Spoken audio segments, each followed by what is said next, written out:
Bismillahirrahmanirrahim. Assalamualaikum warahmatullahi wabarakatuh.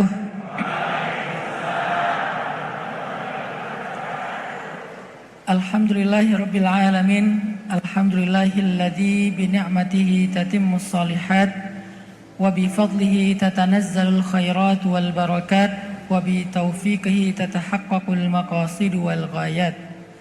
Asyhadu an la ilaha illallah wahdahu la syarikalah wa asyhadu anna sayyidana Muhammadan abduhu wa rasuluhu alladzi la nabiyya ba'dah. Allahumma salli ala sayyidina Muhammadin fil awwalin wa salli ala sayyidina Muhammadin fil akhirin wa salli wa sallim wa barik ala sayyidina Muhammadin fil mala'il a'la ila yaumiddin. Rabbi syrah li sadri wa yassir li amri ahlul 'uqdatan min lisani yafqahu qawli. Allahumma inna nas'aluka ilman nafi'a wa qalban khashi'a wa lisanan dzakira wa amalan salihan maqbula. Rabbana hab lana hukman wa alhiqna bis salihin.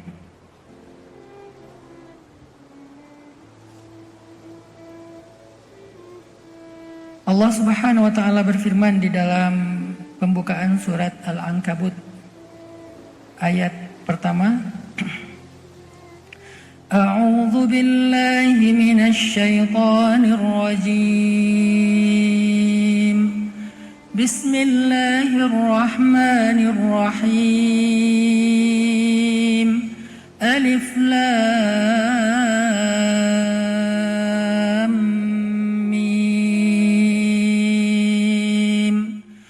أحسب الناس أن يتركوا أن يقولوا آمنا وهم لا يفتنون ولقد فتنا الذين من قبلهم فليعلمن الله الذين صدقوا وليعلمن الكاذبين.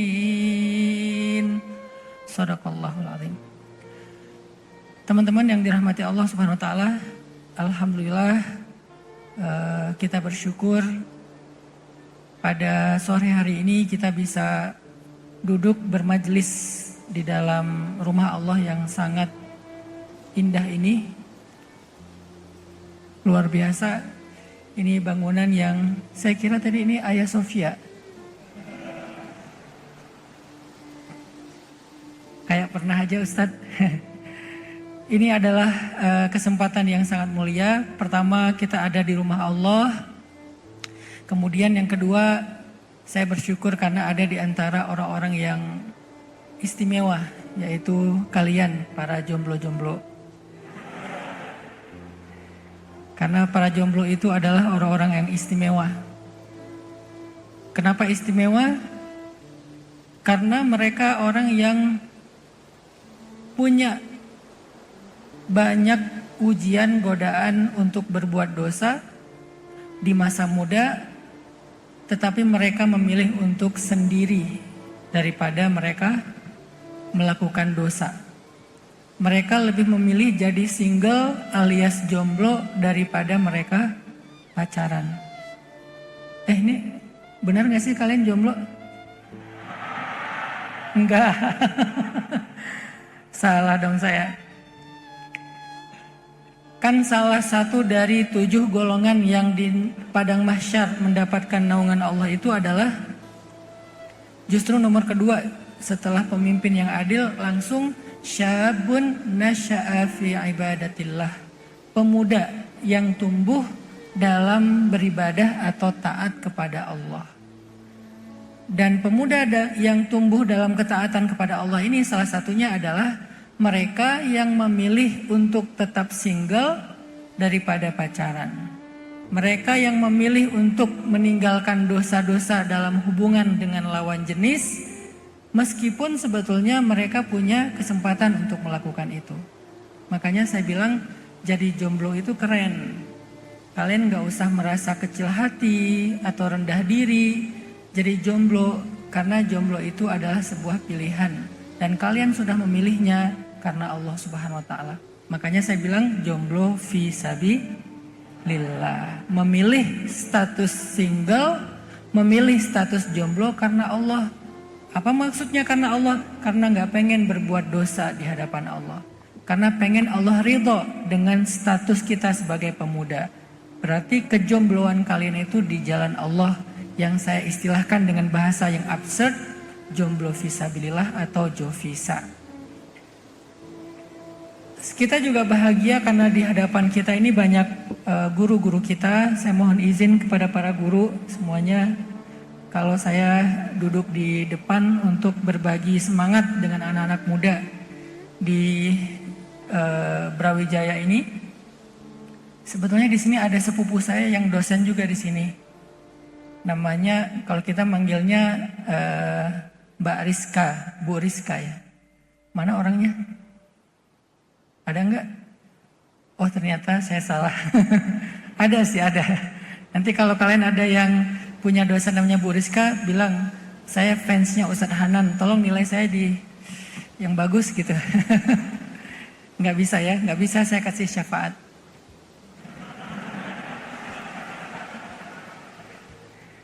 Teman-teman, judul kita sore ini apa ya? Ini kayaknya yang nulisnya nih, yang bikin judul ini galau berat nih kayaknya nih. Kenapa aku? Pertanyaan ini pasti muncul dari orang yang tidak mengenal Allah Subhanahu wa taala. Karena kalau kita udah ma'rifah dengan Allah, udah mengenal Allah itu siapa, Allah itu bagaimana, nggak ada pertanyaan siapa aku. Kenapa aku? Ya, siapa aku? Maaf saya juga baru landing ini teh. Belum connect. Nggak ada pertanyaan kenapa aku. Pertanyaannya kenapa aku? Karena kita nggak kenal dengan Allah yang telah memilih kita untuk sesuatu. Tapi nggak apa-apa lah, walaupun pertanyaannya salah, kita coba akan merenungkan jawaban-jawaban yang membuat kita jadi sedikit bisa mengobati galau. Kan pertanyaan ini muncul dari rasa sakit, muncul dari rasa kecewa, muncul dari rasa marah, muncul karena luka, benar nggak?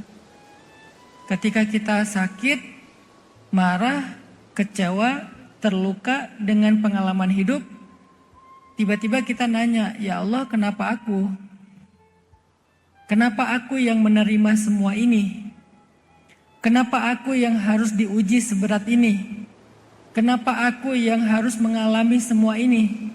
Kenapa aku yang harus disakiti? Kenapa aku yang diputusin? Kenapa aku yang dilukai? Kenapa aku yang ditinggalkan? Kenapa aku yang harus sakit? Kenapa aku yang harus dibohongi, di PHP-in, diharkosin? Kenapa aku? Jawabannya, emang kamu yakin cuman kamu sendiri di muka bumi ini yang diuji? Jawabannya dalam bentuk pertanyaan balik. Bagaimana kamu merasa bahwa kamu satu-satunya yang diuji di bumi atau di dunia, sehingga kamu bertanya kenapa aku? Dan seolah-olah pertanyaan ini egois banget ya. Kenapa aku? Kenapa nggak yang lain aja? Berarti kalau yang lain diuji nggak apa-apa gitu. Aku jangan, dia aja deh ya Allah. Atau fulan aja ya Allah, fulanah aja ya Allah. Kenapa aku sih? Ya udah yang lain aja. Kesannya kayak egois banget gitu. Kayak orang yang sakit pengen sakitnya dipindahin ke temennya, ke orang lain. Kadang kalau sakit dipindahin ke hewan aja kita nggak tega ya. Kan ada tuh yang sakit bisa dipindahin. Tiba-tiba pindah ke kambing, pindah ke ayam misalnya. Itu aja nggak tega. Gimana yang kita ngerasa bahwa kita sedang mengalami ujian berat, terus kita bilang, kenapa aku, kenapa nggak dia aja? Sebetulnya itu ada rasa egois juga sih menurut saya. Tapi kita coba cari jawaban dari sebuah pertanyaan yang muncul karena kebodohan ini. Pertanyaan yang muncul karena ketidaktahuan ini. Pertanyaan yang muncul karena marah ini. Apa jawabannya? Ternyata jawabannya ada di pembukaan surat Al-Ankabut, surat laba-laba. Surat laba-laba, surat Al-Ankabut. Allah Subhanahu wa taala bilang gini di ayat ke-3. وَلَقَدْ فَتَنَّا الَّذِينَ مِنْ قَبْلِهِمْ وَلَقَدْ فَتَنَّا الَّذِينَ مِنْ قَبْلِهِمْ. Sungguh kami benar-benar sudah menguji orang-orang sebelum mereka. Sungguh kami benar-benar sudah menguji orang-orang sebelum mereka. Jadi artinya yang diuji itu bukan saya sendiri. Yang diuji itu bukan kita doang. Yang diuji itu bukan cuman umat Islam hari ini. Tapi sebelum kita, bahkan sampai para nabi, walaqad fatannal ladzina min qablihim. Kami juga menguji mereka. Kami juga menguji mereka. Jadi kami menguji kalian. Maka muncullah kisah-kisah yang sering kita baca, mulai dari yang paling fenomenal itu Bilal bin Rabah, ada Ammar, ada Yasir, ada Sumayyah, ada Zinnairah, ada Zaid, ada Abdullah bin Mas'ud, ada banyak sahabat. Sebetulnya dan mereka itu bukan cuma diuji karena mereka miskin, yang kaya-kaya juga diuji dengan ujian yang berbeda. Kalau yang miskin mungkin diuji fisiknya, yang kaya diuji hartanya. Ada Suhaib yang kehilangan semua hartanya gara-gara hijrah. Ketika dia mau hijrah, sama Abu Jahal dibilang gini, kamu kan dulu datang dari Rum, Suhaib bin Amr ar-Rumi. Kamu kan dulu datangnya dari Rum, dari Roma. Atau bukan dari Roma sih, dari Romawi. Kamu kan dulu datangnya dari Romawi, ke Mekah gak bawa apa-apa. Kemudian di Mekah kamu menjadi orang yang kaya. Kamu berdagang dengan perdagangan di pasar-pasar kami. Kamu memiliki aset di tanah kami. Lalu tiba-tiba sekarang kamu ingin ikut Muhammad hijrah ke Madinah. Maka pilihan untuk kamu cuma dua. Satu, kamu tinggal di sini dengan harta dan aset-asetmu. Atau kamu pergi ke Madinah ikut Muhammad, tetapi hartamu akan kami sita. Pilih mana? Suhaib diuji dengan hartanya. Kalau Bilal, Zinnairah, Sumayyah dan seterusnya diuji dengan fisiknya, Suhaib diuji dengan hartanya. Jadi yang diuji bukan yang miskin-miskin doang, yang kaya juga diuji. Dan dia dengan sangat yakin mengatakan, aku memilih Allah dan Rasul. Maka hijrahlah Suhaib ke Madinah dengan meninggalkan seluruh harta-hartanya. Itu juga terjadi kepada Utsman. Itu juga terjadi kepada Abu Bakar. Bahkan sebelum hijrah Abu Bakar hartanya udah hampir habis karena support dan pengorbanannya untuk dakwah. Terjadi juga kepada Sayyidah Khadijah yang wafat dalam keadaan miskin, padahal dulu menikah dengan Nabi dalam keadaan kaya. Tahu nggak maharnya Sayyidah Khadijah itu berapa ketika nikah? Maharnya Khadijah ketika menikah dengan Rasulullah SAW itu adalah, ada yang bilang 30, ada yang bilang 50 ekor onta. 50 ekor onta. Satu ekor onta itu harganya, kalau onta yang nakoh, yang bagus itu harganya 100 juta. Sebetulnya itu bukan yang paling mahal, karena nanti ada onta rohilah, onta yang dipakai untuk berdagang ke luar negeri, itu harganya di atas 1 miliar. Ini onta ternak deh. Bukan ibil juga ya, kalau ibil tuh harganya ya 40-50 juta lah, onta potong itu. Nah, kalau yang diberikan itu adalah nakoh, onta yang bisa digemukkan, onta yang bisa diperanak-pinakkan, itu harganya 100 juta satu ekornya. Berarti kalau 30 atau 50 ekor onta, sekitar 5 miliar maharnya Sayyidah Khadijah. Berapa umur Nabi ketika memberi mahar kepada Sayyidah Khadijah? 25 Hijriah. Kalau Masehinya berapa berarti? Karena kan kita ngitung diri kita pakai Masehi nih. Biasanya Masehi itu lebih panjang daripada Hijriah. Jadi kalau Hijriahnya 25, kurang lebih Masehinya 23 lah. Berarti di umur 23 baru lulus di Unbrau, udah punya mahar